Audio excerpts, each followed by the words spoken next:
సాహిత్య కార్యక్రమాలు కరీంనగర్లో జరుగుతాయి, విభిన్న ప్రక్రియలు జరుగుతాయి.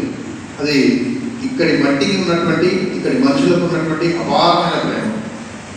ఆ ప్రేమలో భాగంగానే ఇలా ఈ కార్యక్రమం జరుగుతుంది. నిజంగా మనం మన కోసం ఏడిస్తే అది స్వార్థమైనది, మనం జనం కోసం ఏడిస్తే అది సాహిత్యమైనది. మనం ఏడ్చినట్టు నటించినామనుకో అది రాజకీయమైనది. కానీ అలా మనం జనం కోసం ఏడుచుకున్నాం. ఎందుకంటే సాహిత్యం ప్రజలకి చాలా దూరమైంది. అందుకే ఇలా ఈ విపత్కర పరిస్థితులు దాపురించాయి. సమాజాన్ని శుద్ధి చేసేటటువంటి ఏదైనా ఒక ఆయుధం ఉంది, ఒక మందు ఉంది అంటే అది కేవలం సాహిత్యం మాత్రమే. సాహిత్యం ఒకటే ఈ సమాజాన్ని శుద్ధి చేస్తుంది. సాహిత్యం ఒకటే మనిషిని మనిషిగా నిలబెడుతుంది. మనం లక్షలు పెట్టి ఏమైనా వస్తువు కొనుక్కుంటాం, ఒక టీవీ కొనుక్కుంటాం. టీవీ ద్వారా మనకు ఒక బుక్లెట్ వస్తుంది, ఈ టీవీని ఎట్లా వాడాలి, ఇది ఏ విధంగా వాడాలి. ఒక రేడియో కొంటాం, ఒక సెల్ ఫోన్ కొంటాం, వాచ్ కొంటాం. ఏ వస్తువు కొన్నా ఆ వస్తువుతో దాని ద్వారా ఎట్లా వాడాలి, దాని లాభాలేంటి, నష్టాలేంటి, దాన్ని ఏదైనా ఉపయోగించాలి అనేటువంటి ఒక పుస్తకం. కానీ మనిషి పుట్టినప్పుడు మనిషితో ఏ పుస్తకం రాదు, అది మనిషి ఎట్లా బతకాలని చెప్పేదే ఈ సాహిత్యం. కాబట్టి సాహిత్యం అనేది అంత పవర్ఫుల్గా, అంత అద్భుతంగా పనిచేస్తుంది. అందుకే ఇలా సాహిత్యం లేకుండా సమాజాన్ని మనం చూడలేము, నిర్మించలేము. ఇన్ని సంవత్సరాల, ఇన్ని వేల సంవత్సరాల ఈ మానవ మనుగడ చరిత్రలో సాహిత్యము, సమాజము దారులుగా వస్తున్నాయి. ఎందుకంటే ఒక మేలైన సమాజము ఒక అద్భుతమైన సాహిత్యాన్ని సృష్టిస్తుంది. ఒక అద్భుతమైనటువంటి సాహిత్యము అది మళ్ళీ మేలైన సమాజానికి ఉపయోగపడుతుంది. అంటే ఒకటికొకటిగా, దానికి ఇది ఎరువు, దీనికి అది ఎరువుగా సాహిత్యము, సమాజము ఇవి దారులుగా అభివృద్ధి చెందుతూ వస్తున్నాయి. ఇప్పుడు ఏ సమాజంలోనైతే ఎక్కువగా డాక్టర్లు ఉంటారనుకోండి, ఆ సమాజం రోగగ్రస్తమైనటువంటి సమాజం. ఏ సమాజంలోనైతే ఎక్కువగా లాయర్లు ఉంటారో ఆ సమాజం నేరపూరితమైనటువంటి సమాజం. ఏ సమాజంలోనైతే టీచర్లు ఎక్కువగా ఉంటారో ఆ సమాజం విద్య లేని సమాజం. కానీ ఏ సమాజంలోనైతే ఎక్కువగా రచయితలు ఉంటారో ఆ సమాజం చైతన్యవంతమైనటువంటి సమాజం. ఎందుకంటే చైతన్యవంతమైనటువంటి సమాజంలో ఎక్కువ మంది రచయితలు ఉంటారు. రచయిత ఏం చేస్తాడు? ప్రశ్నిస్తాడు, అడుగుతాడు. ఇలా ఇల్లు కాలుతుందనుకోండి, ఇల్లు కాలుతా ఉంటే, ఒక ఇల్లు కాలుతా ఉంటే నిశ్శబ్దంగా ఒకడు నీళ్లు పోస్తాడు. కానీ ఇంకొకరు ఏం చేస్తాడు? కూర్చేసుకొని కూర్చుండి ఇల్లు కాలుతుందో ఇల్లు కాలుతుందో పొగడు. నిశ్శబ్దంగా నీళ్లు పోసేవాడు ఓ 10 బిందెలు 15 బిందెలు పోయాగానే సల్ల చెంపలు అబ్బాయి ఎవరు లేదు బాగా నాకేమని చప్పే కూర్చుంటాడు కింద వాడు. కానీ అక్కడ కూర్చేసుకొని ఇల్లు కాలుతుందో అని అడిస్తే ఒక 100 మంది అంటున్నాడు. ఆ 100 మందిలో ఒక 50 మంది అన్న బిందెలు పడతారు, ఒక 25 మంది అన్న వరుసగా పోతారు. అందులో 10 మంది అన్న నిలబడి ఆ ఇల్లును చల్లారుతారు.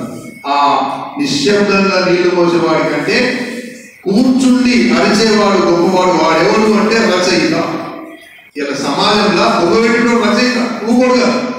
సమాజంలో ఎక్కడ సంక్షోభం జరిగినా, ఎవడు తప్పు చేసినా, ఎవడు ఏదైనా నిలదీస్తాడు.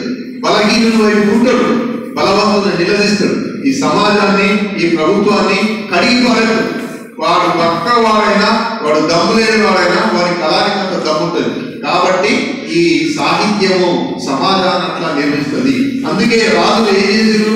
సాహిత్యకారులని, కవులని తమ ఆస్థానంలో ఉంచుకున్నారు. ఎందుకు ఉంచుకున్నారు అంటే ఈ కవిత ఏమైంది, వాడు యుద్ధం చేస్తారా? అస్సలు లేడు. ఇంకోడా యుద్ధం చేస్తారంటే వీడు భయపెట్టి పారిపోతాడు. మరి ఏమైనా కత్తి కొడతారా? అసలు కొట్టడు. మరి ఇంకేమైనా వాడు కత్తులు ఉంటాడా, ఆయుధాలు తయారు చేస్తాడా, అస్త్రాలు ఏది కాదు. ఇంత తింటాడు, కూర్చుంటాడు, ఆకేసుకుంటాడు, పారేసుకుంటాడు, రాస్తారని.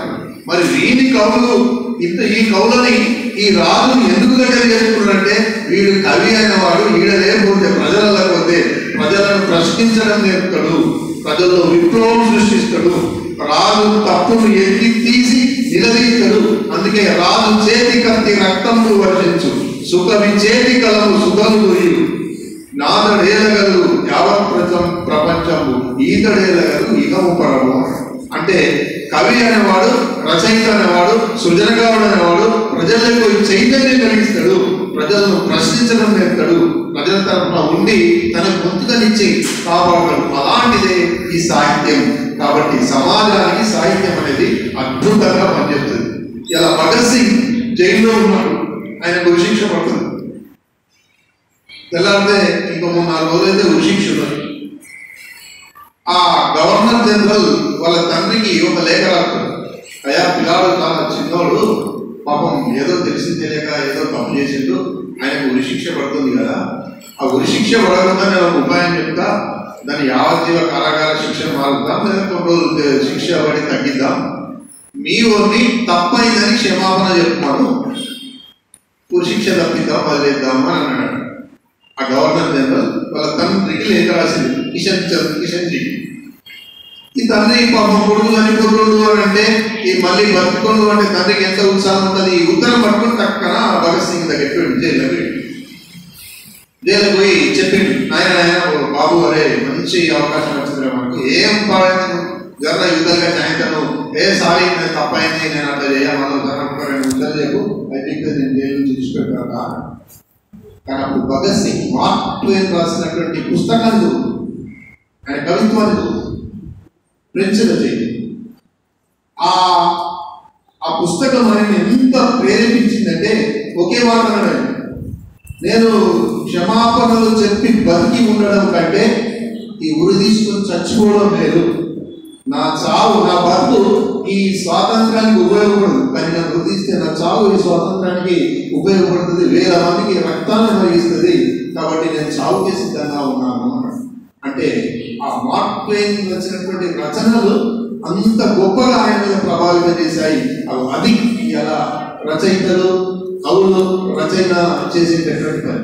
అట్లా ఫ్రెంచ్ విప్లవం నుంచి, ఒక సాయుధ విప్లవం నుంచి స్ఫూర్తి పొందినటువంటి జ్యోతిబా ఫూలే ఆయన రచనలు చేస్తే, ఆయన రచనల ద్వారా అప్పటి సమాజానికి అనుగుణంగా ఆయన రచనలు చేస్తే, ఆ రచనలో స్ఫూర్తి పొందినటువంటి అంబేద్కర్ మరి ఒక కొత్త సమాజాన్ని నిర్మించి కొత్త రచన చేశాడు. అంబేద్కర్ రచన చదివినటువంటి ఇప్పుడు మనం సమాజం మనం స్ఫూర్తి పొందుతున్నాం. అంటే ఒక రచన నుంచి స్ఫూర్తి పొంది ఇంకొక రచయిత సమాజాన్ని నిర్మిస్తే, ఆ సమాజం నుంచి ఇంకొక రచయిత కొత్త సమాజాన్ని నిర్మిస్తాడు. కాబట్టి మిత్రులారా, ఇలా మనం సమాజం ఖరాబైంది అంత ఇప్పుడు కాదు, నన్నయ కాలంలో కూడా ఇట్లే అన్నాడు. శ్రీకృష్ణదేవరాయల కాలంలో కూడా ఇట్లాగే అన్నాడు. రాజరాజ నరేంద్రుడి కాలంలో కూడా ఇట్లాగే అన్నాడు. మా తాత కూడా అంటున్నాడు, సీఎం దునియా మొత్తం ఖరాబైంది అని. వాళ్ళ నాయన కూడా అంటున్నాడు, మా బాబు కూడా అంటున్నాడు, దునియా మొత్తం ఖరాబైంది ఒక్కడిని ఎదులేదు. ఇప్పుడు నేను కూడా అంటున్నాను, దునియా మొత్తం ఖరాబైంది, ఎవరిని ఎదురు. మా పిల్లలు కూడా అంటున్నాడు, దునియా మొత్తం ఖరాబైంది, నీ ఎదులేదు. అంటే మార్పుకు మధ్య జరిగేటటువంటి ఒక పరిణామ క్రమంలో అది క్రమ పద్ధతిగా జరిగితే ఓకే, మా తాత చెడిపోలే, మా తండ్రి చెడిపోలే, నేను చెడిపోలే, కానీ ఇప్పటి పిల్లలు చెడిపోతున్నారు. ఎందుకు చెడిపోతున్నారంటే మార్పు అనేది వేగవంతంగా జరుగుతుంది. ఒక మార్పు, ఒక పరిణామ క్రమం వరుసగా జరిగితే దాన్ని తప్పదు, కానీ ఒక 100 ఏళ్లలో జరిగేటటువంటి మార్పు ఒక 10 ఏళ్లలోనే జరిగింది. ఇవాళ సెల్ ఫోన్ లేకుండా, టీవీ లేకుండా ఏ పిల్లవాడు, ఏ తల్లిదండ్రులు, లేకపోతే ఏ సమాజము, ఏ వ్యక్తి ఉండలేదు. సెల్ ఫోన్ ఇట్లా దిగుతూ ఉంటాడు, ఆ సెల్ ఫోన్ అంటారా దిగుతూ ఉంటాయి, అరే బాబు నువ్వు నన్ను తలదించి ఇట్లా దిగుతూ ఉండు కొన్ని రోజులైనాక నేను తలదించుకొని బతికేలా చేస్తానంటారు.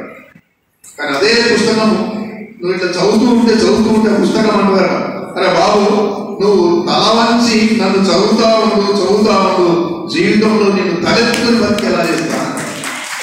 తలదించుకొని చేసేలా సెల్ ఫోన్ ఇవ్వాలా మనం జేబులో పెట్టుకుంటున్నాం, మన జేబులో తిరుగుతున్నాం, దాన్ని మంచికి ఉపయోగిస్తున్నాం, ఎక్కువ చెడ్డకు ఉపయోగిస్తున్నాం. అట్లా ఈ అవగాహన అంతా దేని ద్వారా కలుగుతుంది అంటే ఒక సాహిత్యం ద్వారా మాత్రమే కలుగుతుంది. ఇలా మిత్రులారా, ఇలా మంచి పత్రికలు పిల్లలు మనం వెళ్తున్నాం. ఇలా పిల్లలు ఊరికి తోడకపోతే, ఆ ఊరికి తోడకపోతే మొదలు పెడతాం మనకి ఇక్కడ పాపకాన్ని వనిస్తాం, ఐస్ క్రీమ్ వనిస్తాం, ఇంకేమో వనిస్తాం, మనం కూడా ఓటాలవుతాం, చాయ్ తాగుతాం, పూరి తింటాం, చనిపోతుంది. కానీ పేపర్ కొనం, ఎవడన్నా ఒకటి పేపర్ ఇటు వంగి అటు వంగి వారి ఎడిలు తల్లి ఇంత ముక్కించడానికి అమ్ముకోవడం వాడు పేపర్ బస్ అంతా 5 రూపాయలు 10 రూపాయలు